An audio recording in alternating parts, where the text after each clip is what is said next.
तो दोस्तों इन दो फोन्स को लेके ना मैं भी बहुत एक्साइटेड था। एक है लावा का अग्नि 2 और दूसरा है Realme 11 Pro। काफी लोग इन दोनों फोन्स को लेके कंफ्यूज थे कि यार ले तो कौन सा ले, क्योंकि दोनों की डिजाइन जबरदस्त है। दोनों में आपको कर्व डिस्प्ले मिल जाता है, यानी कि इस प्राइस सेगमेंट में यही दो फोन्स है जिनमें आपको बढ़िया कर्व डिस्प्ले देखने को मिलता है। लेकिन आज करेंगे दूध का दूध और पानी का पानी और बताएंगे इन दोनों में से आपको कौन सा खरीदना चाहिए। मैं हूं दिव्यकांत और चलिए शुरू करते हैं टेक की बात गाइडिंग टेक यानी जीटी हिंदी के साथ।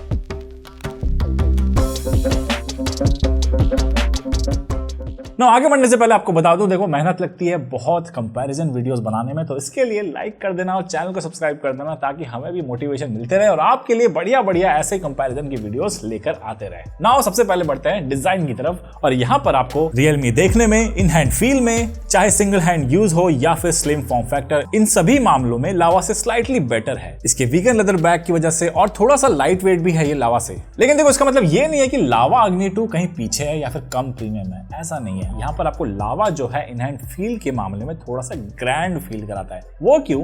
बैक की साइड आपको जो ग्लास मिलता है और फ्रंट की साइड में जो कर्व डिस्प्ले है वो स्लाइटली Realme का जो डिस्प्ले है उससे थोड़ा सा बड़ा है, जिसके कारण ओवरऑल फील ये फोन काफी प्रीमियम देता है। यहाँ दोनों ही फोन्स में आपको फ्रेम मिलती है प्लास्टिक की, डिस्प्ले प्रोटेक्शन लावा मिलेगा आपको स्कॉच सेंसेशन का, वहीं Realme देता है आपको dragon trail protection. Normal scratches से ये बचा लेते हैं। तो डिजाइन के मामले में देखो दोनों ही फोन्स काफी प्रीमियम है, लेकिन Realme प्रीमियम के साथ थोड़ा सा एर्गोनॉमिक है as compare to lava Agni 2। Vibration feedback की बात करें तो देखो यहाँ पर लावा डेफिनेटली विनर है। चाहे आप टाइपिंग कर रहे हो, नॉर्मल कॉल्स के दौरान अगर वाइब्रेशन फीडबैक हो, या फिर UI के बिटवीन अगर आप स्विच कर रहे हो उसके अराउंड जो वाइब्रेशन फीडबैक होता है यूज करते वक्त फोन को, वो सारी चीजें आपको बढ़िया से फील होती है लावा अग्नि 2 में as compare to Realme 11 Pro। बाकी दोनों में आपको इन डिस्प्ले फिंगरप्रिंट सेंसर मिलते हैं जो कि इक्वली फास्ट भी है। बात करें 5G कनेक्टिविटी की तो यहाँ पर आपको Realme में मिलता है 9 5G बैंड्स और लावा में मिलता है आपको 13 5G बैंड्स। और वैसे दोनों ही स्मार्टफोन जो है मेजर 5G बैंड्स यानी कि इंडियन 5G बैंड सपोर्ट करते हैं। हमने दोनों में 5G रन करके देखा, एयरटेल 5G हमारे रीजन में बढ़िया सा स्पीड मिली दोनों ही स्मार्टफोन में।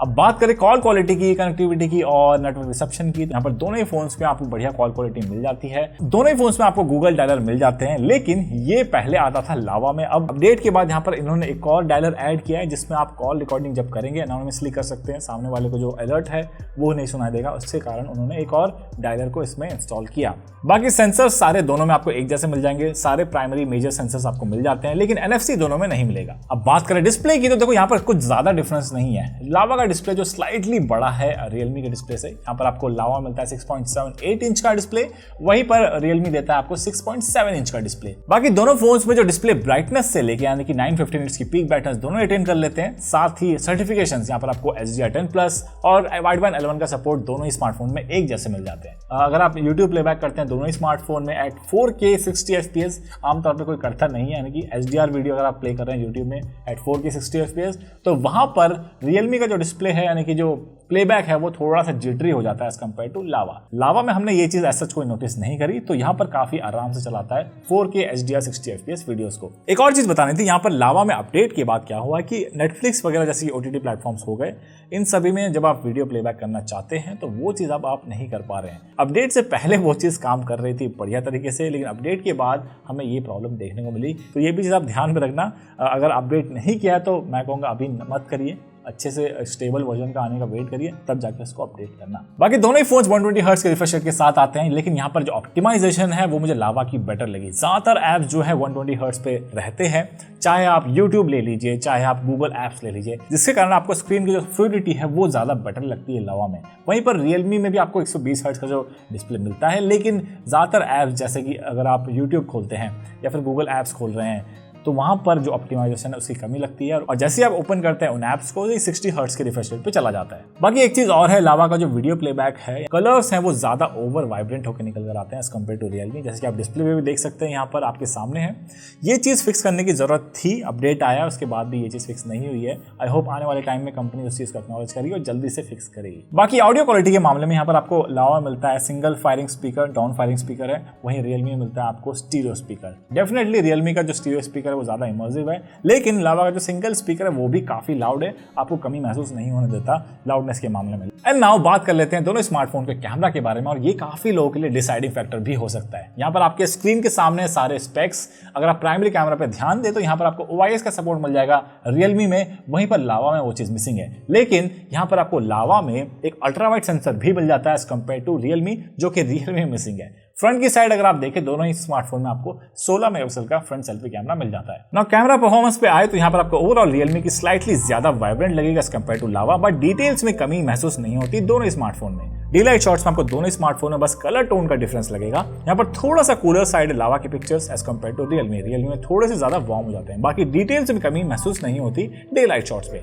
HDR लेवल स्लाइटली बेटर लगता है रियलमी का कुछ जगहों पे, बट लावा भी कुछ चीजों को काफी सही से मैनेज कर लेता है। बाकी कलर कंसिस्टेंसी के मामले में दोनों ही थोड़ा डामाडोल है, लेकिन रियलमी यहाँ स्लाइटली थोड़ा सा ज्यादा कंसिस्टेंट लगता है as compare to Lava. Human portrait shots की अगर बात करें तो दोनों स्मार्टफोन के जो एज डिटेक्शन है वो काफी ठीक ठाक मिल जाता है, बहुत ज्यादा बढ़िया भी नहीं कह सकते। लेकिन रियलमी की जो ओवरऑल प्रोसेसिंग है वो स्लाइटली बेटर है in terms of colours and details. बाकी अगर डे लाइट सेल्फीज की बात करें तो यहाँ पर आपको कलर टोन में डिफरेंस मिल जाएगा। लावा हल्का सा मैजेंटाइश कर देता है स्किन टोन्स को एज कम्पेयर टू रियलमी, और रियलमी हल्का सा वार्म रखता है। यहाँ पर दोनों के डिटेल्स में ज्यादा फर्क तो नहीं है, लेकिन एक्सट्रीम लाइटिंग कंडीशन में थोड़ा सा रियलमी बेटर काम करता है। जैसे कि मेरे बैकग्राउंड में अगर आप ब्राइट लाइट को देखें तो रियलमी स्लाइटली यहाँ पर बेटर ऑप्टिमाइज है और उसकी प्रोसेसिंग आपको ओवरऑल बेटर मिलती है एज कम्पेयर टू लावा। उसी के साथ पोर्ट्रेट सेल्फीज में रियलमी आपको क्लियर विनर मिल जाएगा। यहाँ पर हर कंडीशंस में पोर्ट्रेट सेल्फीज के मामले में आपको रियलमी बेटर HDR और स्क्रीन टोन के साथ बढ़िया एज डिटेक्शन देता है। बाकी अगर लो लाइट की बात करें तो यहाँ पर रियलमी स्लाइटली बेटर काम करता है लावा से, क्योंकि यहाँ पर आपको जो OIS का सपोर्ट मिलता है वो क्लियरली नजर भी आता है इसके लो लाइट कैमरा सैंपल्स में। यहाँ पर आपको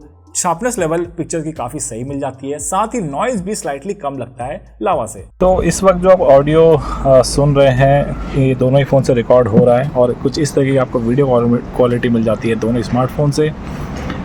और यहाँ पर माइक टेस्ट कर लेते हैं दोनों स्मार्टफोन के। इस वक्त जो आप ऑडियो सुन रहे हैं वो रिकॉर्ड हो रहा है लावा अग्नि 2 से, और ये जो आप ऑडियो सुन रहे हैं वो रिकॉर्ड हो रहा है रियलमी 11 प्रो से। तो वीडियो क्वालिटी आप बताइए आपको कौन सी बेटर सी लग रही है।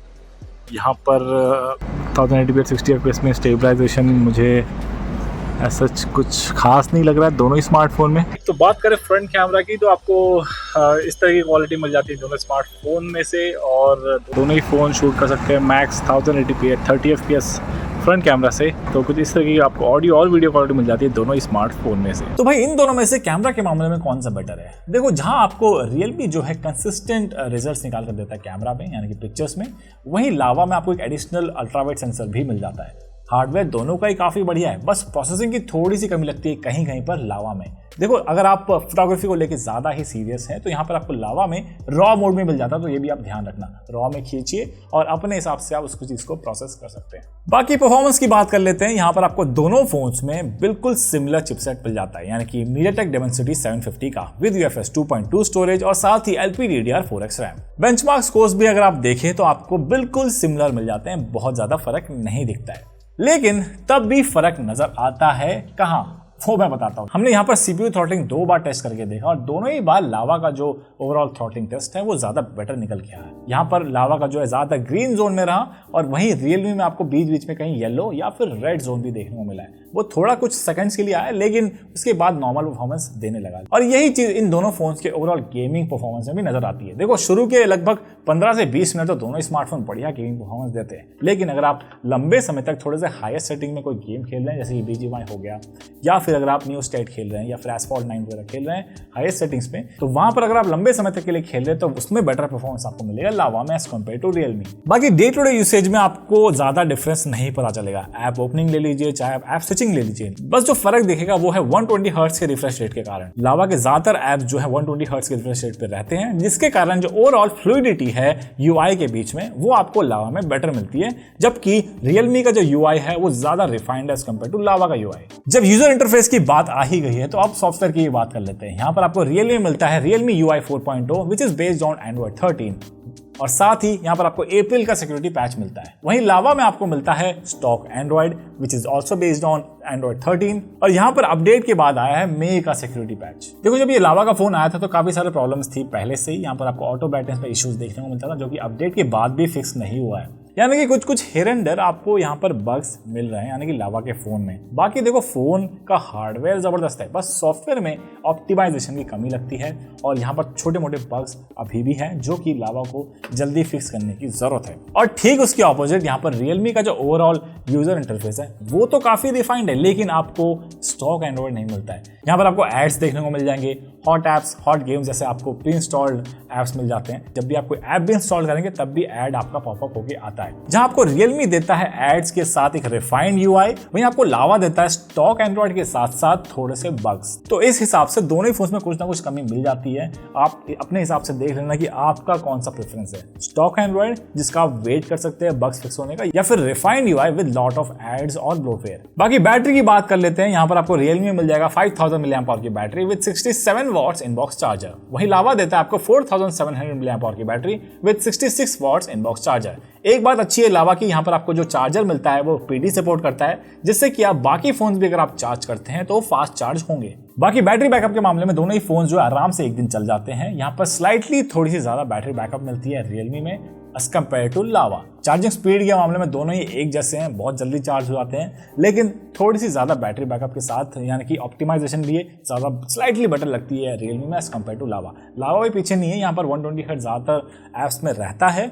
इसके कारण हो सकता है जो बैटरी है वो भी स्लाइटली थोड़ी सी कम दे रहा हो, लेकिन ऐसा नहीं है कि एक दिन नहीं चलेगा। आप आराम से एक दिन निकाल सकते हैं लावा में भी, और यही चीज़ आपको एक दिन से थोड़ा सा ज़्यादा आप नॉर्मल यूसेज के साथ निकाल सकते हैं रियलमी में। तो देखो दोनों ही फोन्स में सभी चीज़ों को मद्देनजर रखते हुए जो मेजर डिफरेंस मुझे लगता है वो है सॉफ्टवेयर का और सॉफ्टवेयर ऑप्टिमाइजेशन का। बस यही मेजर डिफरेंस निकल कर आता है। लावा में अभी के वक्त तो रियलमी के मुकाबले लेटेस्ट सॉफ्टवेयर है, बट साथ ही बग्स भी। बाकी मेजॉरिटी ऑफ थिंग्स लावा के साइड ही लीन होती है। बाकी लावा की वेबसाइट पे अगर आप जाएंगे तो इन्होंने बड़े बड़े शब्दों में कहा है कि अग्नि शपथ यानी कि 2 मेजर एंड्रॉइड अपडेट्स के साथ 3 साल तक का क्वार्टरली सिक्योरिटी पैच अपडेट, जो कि काफी प्रॉमिसिंग लगता है। उसी के साथ यहाँ पर आपको रिप्लेसमेंट वारंटी मिलती है, यानी कि फोन में कोई भी प्रॉब्लम आया, यानी कि हार्डवेयर रिलेटेड कोई भी प्रॉब्लम आया, फोन डायरेक्टली रिप्लेस होगा। और ये चीज़ इन्होंने अपने वेबसाइट पे बड़ी बड़ी तरीकों से लिख रखी है। और यहाँ पर रियलमी की वेबसाइट में ऐसा कुछ नहीं है कितने टाइम तक अपडेट आएगा या फिर कोई ऐसी रिप्लेसमेंट वारंटी, वो चीज़ नहीं मिलती है। तो अगर आपका जो भरोसा है लावा पे अगर नहीं हो रहा है तो इस चीज़ को देखकर शायद हो जाए। देखो इसमें कोई दो राय नहीं है, लावा अग्नि 2 अपने प्राइस के हिसाब से एक बढ़िया हार्डवेयर और एक बढ़िया ओवरऑल स्टॉक एंड्रॉइड के साथ ज़बरदस्त एक्सपीरियंस देती है। लेकिन जो बग्स हैं उसमें अगर कंपनी ध्यान देती है तो डेफिनेटली इंडियन स्मार्टफोन मार्केट में एक चेंज आएगा। यानी कि अगर आप एक कंपनी जो है विदाउट ब्लोटवेयर एक बढ़िया हार्डवेयर के साथ ज़बरदस्त एक्सपीरियंस देती है तो बाकी ब्रांड्स क्यों नहीं। हो सकता है आने वाले टाइम में बाकी ब्रांड्स भी इस कंपटीशन के कारण ब्लोटवेयर हटा दें अपने स्मार्टफोन से, तो काफ़ी सारे चेंजेस आ सकते हैं स्मार्टफोन मार्केट में। लेकिन एक सवाल भी उठता है लावा अग्नि 2 के स्टॉक को लेके। यहाँ पर कोई भी स्मार्टफोन ये खरीदने जाता है उसको स्टॉक आउट ही मिलता है। इवन अगर आप अभी के टाइम में भी जाएं, अगर आप देखें लावा अग्नि 2 को सर्च करके तो वहाँ पर भी आपको आउट ऑफ स्टॉक मिलेगा। कंपनी को इसमें स्टॉक में अवेलेबिलिटी बढ़ाने की ज़रूरत है, यानी कि प्रोडक्शन बढ़ाने की ज़रूरत है ताकि और लोगों को ये फ़ोन मिल पाए। अगर कंपनी नहीं प्रोवाइड करा पा रही है तो इसका मतलब ये है कि वो एक कॉम्पिटिटर के लिए काम कर रही है। यानी कि फ़ोन खरीदते वक्त कोई भी कंज्यूमर वेट नहीं करता, वो तुरंत दूसरा फ़ोन पर स्विच कर जाता है। थोड़े बहुत वो कॉम्प्रोमाइज़ कर लेगा, यानी कि कर्व डिस्प्ले नहीं है चल जाएगा, किसी और फ़ोन को ले लेता हूँ। इसलिए मैं चाहता हूँ कि यार लावा जल्दी जल्दी इस फ़ोन को लेकर आए और अपने स्टॉक को सही से रखे मेंटेन करके, ताकि और लोग जो है इस फ़ोन की तरफ जाएँ और ख़रीद भी पाएँ। उसी के साथ देखो बाकी लॉन्ग टर्म रिव्यू हम ज़रूर करेंगे लावा अग्नि 2 का, ताकि जो बग्स हैं वो फिक्स हुए हैं या नहीं, और जो चीज़ प्रॉब्लम आई है वो सारी चीज़ें फिक्स हुए हैं या नहीं, वो सारी चीज़ें हम कवर करेंगे अपने लॉन्ग टर्म रिव्यू में। बाकी इन दोनों फ़ोन्स में आई होप आपको क्लियर हो गया होगा कि आपको कौन सा खरीदना चाहिए, और उम्मीद आपको वीडियो पसंद आया होगा। पसंद आए तो लाइक कर देना, चैनल को सब्सक्राइब कर देना। मिलते हैं जल्दी कुछ ऐसे वीडियो के साथ, तब तक के लिए बाय बाय, टेक केयर।